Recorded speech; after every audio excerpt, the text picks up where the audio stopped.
azıtı sigaret bilen bir bulgur pivada öýdürýärdi. Atam durmuş azıtyn dadypdy. Ýöne ol ýanyna baran makalym diýirdi.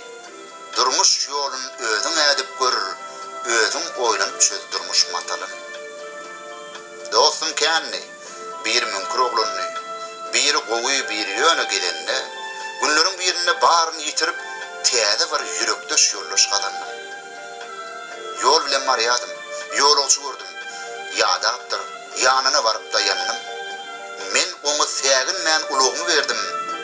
Ýerine ýürekden şadlyk gazandym.